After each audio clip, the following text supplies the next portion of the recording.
Have you ever heard of a tech empire that was so far ahead of its time it basically just vanished?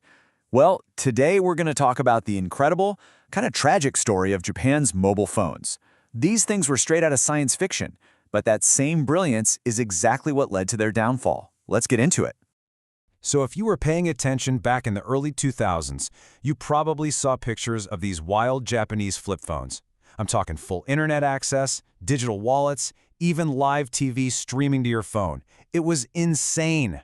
But now, they're nowhere to be found. So what happened? Where did they all go?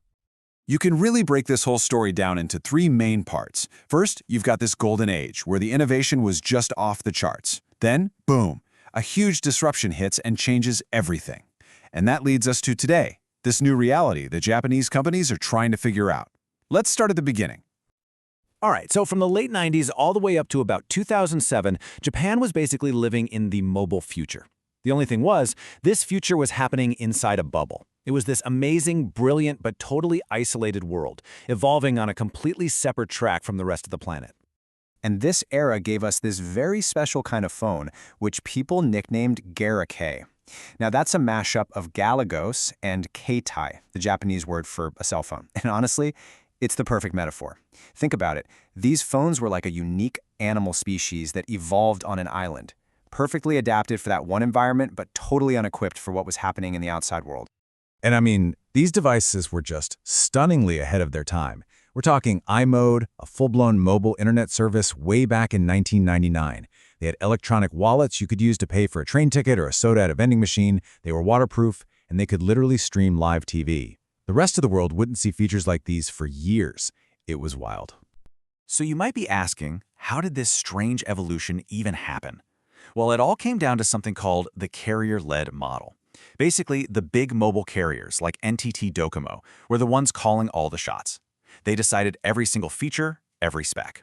The manufacturers, the Sharps and the Panasonics of the world, they just built whatever the carriers told them to build. And for them, it was a pretty sweet deal. Guaranteed orders and practically zero risk. But here's the catch, and it's a big one. This whole system had a fatal flaw hidden inside. By focusing only on what the Japanese carriers wanted, these amazing manufacturers became masters of one single market and total amateurs everywhere else. Their greatest strength was secretly becoming their biggest weakness. And then, in 2007, the bubble burst. Apple launched the iPhone. And just like that, in an instant, the very idea of what a phone was supposed to be changed completely, forever. The entire rulebook was thrown out the window. See, in the Garake era, winning was all about hardware specs. Who had more features? Who had a better camera? Was it waterproof? But in the new smartphone era, software was suddenly king. It was all about the operating system, the app store, and the overall user experience. And for the Japanese companies, this was an absolute nightmare. They were still stuck in that old model, just waiting around for the carriers to tell them what to build. But the carriers didn't know what to do in this new world either. They had ignored software development for years, and now they just couldn't compete with Apple or the flood of new Android phones.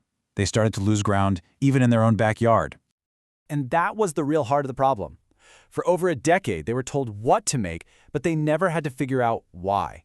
That strategic muscle, the one you use for software design and creating an amazing user experience from scratch, it had just completely atrophied. When the game changed, they were left on the bench. Okay, so after that colossal fall from grace, what's next? Well, instead of trying to fight a war they already lost, Japanese companies are actually finding a completely new battleground to compete on. The manufacturers who are still around have made a really smart move. They've gotten out of the mass-market smartphone fight. Instead, they're playing to their strengths in hardware, but for very specific niche markets.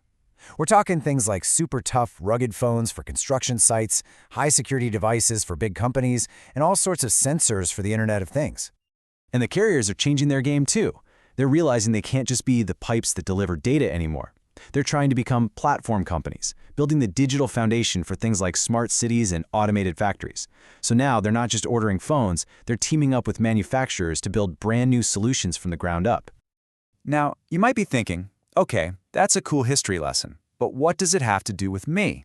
Well, the legacy of this old carrier-led system actually has a direct impact on how millions of people buy their phones right now. And not just in Japan. You see, in Japan, the government eventually stepped in and said no more of these massive, confusing discounts that make phones look free. So what did the carriers do? They invented a new system. You pay for the super expensive phone over, say, 48 months. But if you bring it back after 2 years and upgrade, they'll forgive the rest of what you owe. This creates a really different vibe in the market compared to somewhere like the US. In Japan, these carrier buyback plans are the main way people get phones. It keeps the carriers in control, and it gently pushes everyone to upgrade every 2 years. Now, in the US, we have those plans too, but there's a much bigger market for just buying your phone unlocked, which gives a lot more power and freedom back to you, the consumer. It's like a modern-day echo of that old Galapagos system. And all of this leaves us with one last big question.